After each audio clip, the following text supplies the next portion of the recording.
La pénurie d'eau a poussé les habitants de la ville à se ravitailler le long du Guer, l'un des fleuves les plus pollués du pays.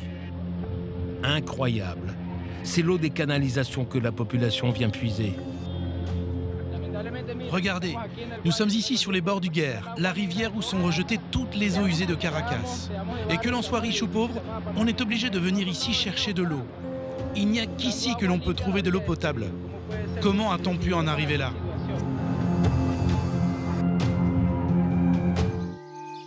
Vous pensez peut-être que ce scénario est encore loin de nous ? Pourtant, cela s'est déjà produit, c'était en août dernier. 7 villes de Corrèze se sont retrouvées totalement privées d'eau courante. 4000 habitants ont alors été ravitaillés par camion-citerne. Je suis en train de remplir la citerne d'eau pour pouvoir alimenter un petit peu plus haut. Vous faites beaucoup de rotations comme ça par jour ? Là, j'en suis à la 6e et on va faire 7 rotations par jour à peu près.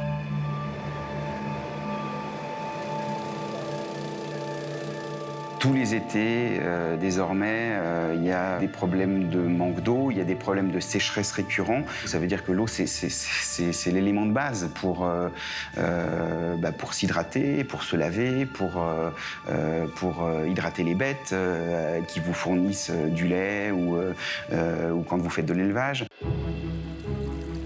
Et si l'eau potable est venue à manquer cet été en Corrèze, c'est parce que nos nappes phréatiques se sont retrouvées complètement à sec. Didier Lierman est responsable du réseau hydraulique en Alsace. Son rôle est de mesurer les réserves d'eau disponibles dans les nappes phréatiques. Et son constat est très inquiétant. Donc là, actuellement, on est à 3,55 m par rapport au niveau du sol, ce qui correspond à peu près à 50 cm en dessous du niveau moyen qu'on peut habituellement avoir à la fin d'un mois de juin. Le problème, c'est qu'on a tapé dans les réserves qui sont les nappes phréatiques. Or, les nappes phréatiques ne se rechargent que non pas en 1 an, 2 ans, mais des fois plusieurs dizaines d'années. C'est-à-dire qu'il faut que l'eau traverse lentement et percole. Ça s'appelle ça percoler au goutte à goutte, au goutte à goutte. Le vrai problème, c'est qu'une nappe, c'est fragile. Et donc, à chaque fois, en fait, on va avoir des nappes qui vont avoir du mal à se recharger, voire même qui vont s'effondrer. C'est carrément des milieux que l'on perd de réserves potentielles d'eau. Mais alors, si nos nappes phréatiques ne se rechargent plus, comment aurons-nous accès à l'eau en 2050 ? Devons-nous craindre une pénurie ? Les villes deviendront sans doute inhabitables. Habiter à Paris en 2050, ça sera difficile. Parce que est-ce qu'on aura l'eau courante au robinet ? C'est pas sûr. Et à partir de là se pose une vraie problématique d'adduction d'eau potable pour les populations. On va manquer d'eau, c'est sûr. En effet, d'après les Nations Unies, en 2050, 5,7 milliards d'êtres humains pourraient vivre dans des régions où l'eau manque au moins 1 mois par an.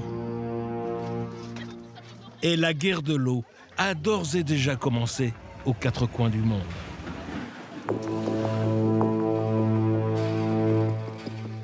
On peut imaginer que dans des pays qui souffrent déjà de manque d'eau, en Afrique, dans certains pays d'Amérique du Sud, en Asie, ça risque de s'accroître, effectivement. Regardez, les sources, malheureusement, de tension à la surface du globe, on se bat pour l'eau. Regardez ce qui se passe au Moyen-Orient. Les gens font des barrages pour piquer l'eau au Soudan, sur le Nil.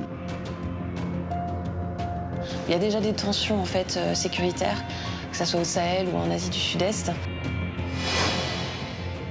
Donc ça peut créer même des guerres pour trouver de l'eau. C'est un sujet de préoccupation, je pense, depuis plusieurs décennies, cette guerre de l'eau. La guerre de l'eau pourrait s'accentuer à la faveur du réchauffement climatique.